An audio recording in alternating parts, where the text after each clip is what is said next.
Voltamos com o Iluminuras. Hoje no Encontro com o Autor eu estou conversando com o mestre em Direito Público pela UFMG e presidente do Instituto de Direito Administrativo do Distrito Federal, Flávio Nunes Pereira. Ele está aqui para falar sobre sua obra, sanções disciplinares, o alcance do controle jurisdicional. Flávio, na obra você defende o devido processo legal e o direito à ampla defesa e ao contraditório, que são direitos constitucionais. Por que você ressaltou a importância desses preceitos fundamentais?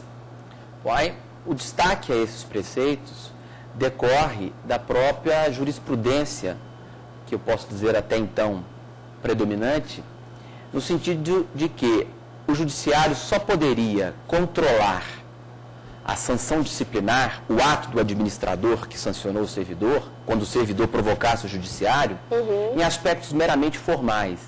O judiciário entendia, e ainda entende em alguns tribunais, que cabe apenas verificar se foi oportunizada a defesa ao servidor, se ele pôde produzir prova, se foi estabelecido contraditório, numa perspectiva apenas formal desses princípios. Se isso foi feito, não caberia ao judiciário ir além. Por quê? Porque ir além significaria ingressar na seara da discricionariedade administrativa. Daí a limitação que a gente havia comentado já sobre essa ideia de discricionariedade administrativa no processo disciplinar. Eu quis demonstrar no trabalho que o dever do judiciário, no que diz respeito ao controle em relação ao devido processo, ao contraditório e à ampla defesa, não se limita a uma perspectiva meramente formal. Significa dizer, cabe ao judiciário, sim, verificar a motivação do ato administrativo, a motivação do ato sancionador, onde necessariamente tem que ter colocado lá o fato, a correlação do fato com a norma, né? O exame da culpabilidade do agente, os benefícios que eventualmente eles tenham tido, que é a própria aplicação do artigo 128 da Lei 8.112. Se isso tem que estar na motivação do ato, sob pena de invalidade do ato, quando chegar ao judiciário, esse elemento estará lá demonstrado, sob pena de nulidade desse ato. E aí o judiciário não tem apenas que se limitar a verificar se ele pôde simplesmente falar, inquirir testemunhas,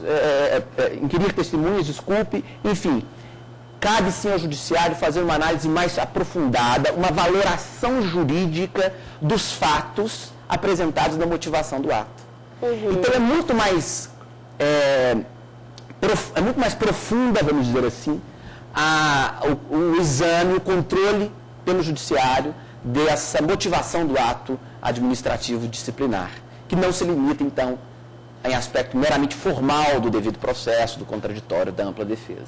Bom, e até que ponto o judiciário pode interferir nesses processos sem prejudicar a separação dos poderes?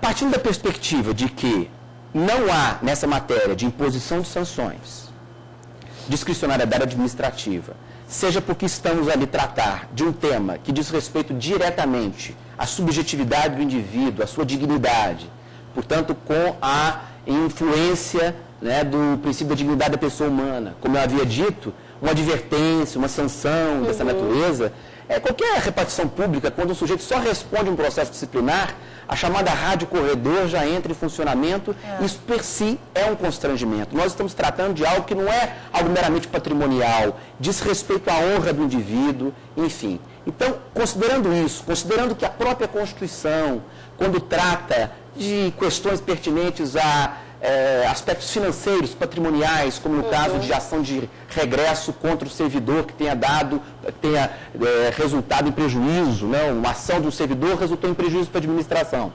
Então, a administração pode se voltar contra esse servidor em caso de dolo ou culpa, diz o parágrafo 6º do artigo 37 da Constituição.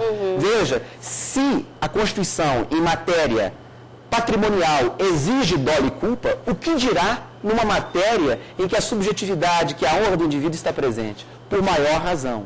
Então, esses princípios todos devem servir de baliza para que a administração pública possa fazer a devida motivação no caso concreto e o judiciário o devido controle no caso concreto, né?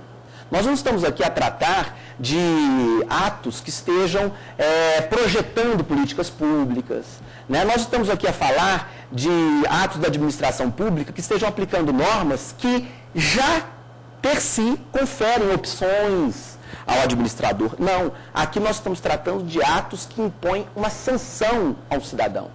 E há a proteção de princípios constitucionais. E aí, a posição como definitiva do judiciário é indispensável.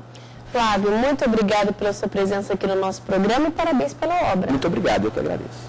Agora você fica sabendo quais são os últimos lançamentos, quais são os livros jurídicos que acabaram de chegar às livrarias. Tratado da Responsabilidade Pública, de Sérgio Severo, editora Saraiva. O direito previdenciário moderno e sua aplicabilidade ante o princípio da segurança jurídica, de Cláudio Rodrigues Morales, editora LTR. Poderes do juiz nas ações coletivas. Coleção Atlas de Processo Civil, de Suaray Sevone de Oliveira, editora Atlas.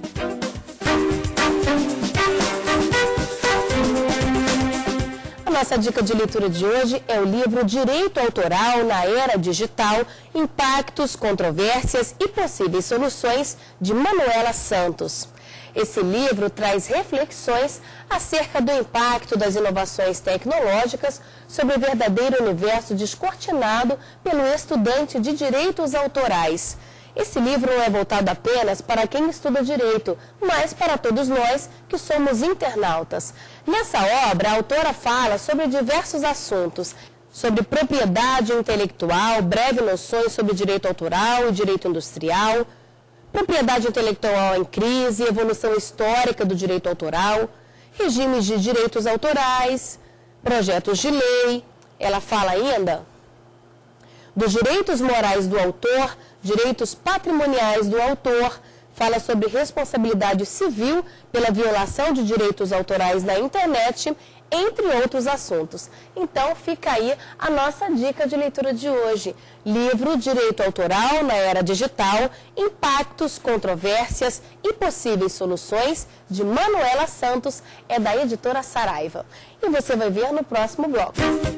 No Ex Libris de hoje, você vai conhecer os livros que o reitor da UNB, professor José Geraldo de Souza Júnior, mais gosta. Em instantes, até já!